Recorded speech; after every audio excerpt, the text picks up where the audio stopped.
That's a reality for me. I love the people I work with. I love the people that are my family members, and I particularly... Johnny Rotten, the man who turned rage into art, the voice of the Sex Pistols, and the figure who shook British society in the late 70s.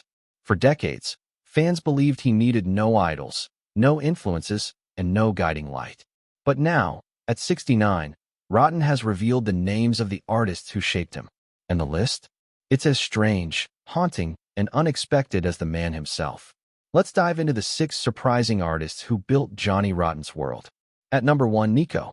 Yes, Nico of the Velvet Underground. For Rotten, the obsession began in 1974 when he stumbled on her solo album, The Marble Index. It was bleak, uncommercial, and chilling. Most dismissed it as unlistenable, but Rotten heard truth.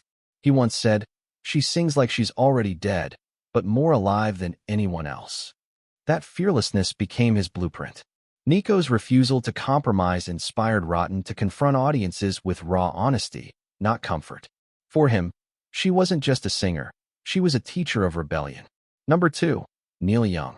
Surprising, right? For a man who spat venom at the establishment, a Canadian folk rocker doesn't seem the obvious choice. But what Rotten admired was Young's constant reinvention. Albums like Tonight's the Night, born from grief and tragedy, struck Rotten as brutally honest.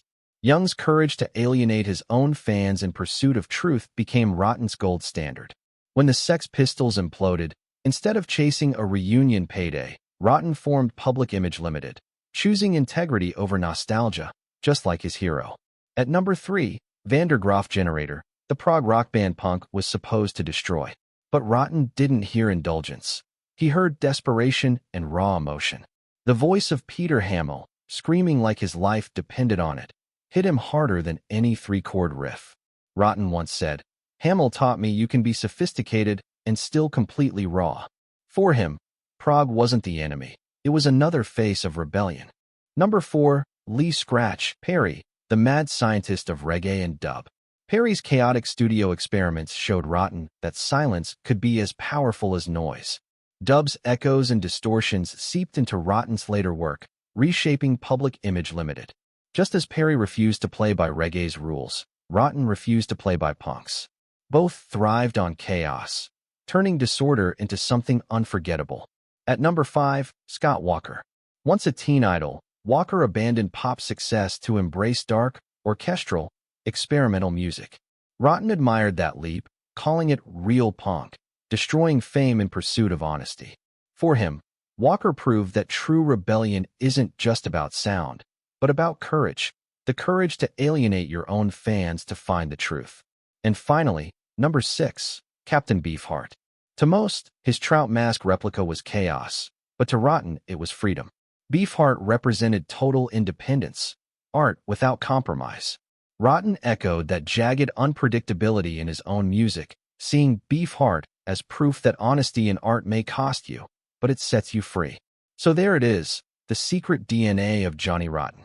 From Nico's ghostly voice to Neil Young's reinvention, from the theatrical chaos of Van der Graaf Generator to the sonic experiments of Lee Perry, the dark brilliance of Scott Walker, and the uncompromising madness of Captain Beefheart. It's shocking, but fitting. The man who once screamed, "No future," built his world on artists who refused to play by any rules. And maybe that's the biggest lesson of all. Rebellion wears many faces. Which of these 6 names shocked you the most? Let us know in the comments.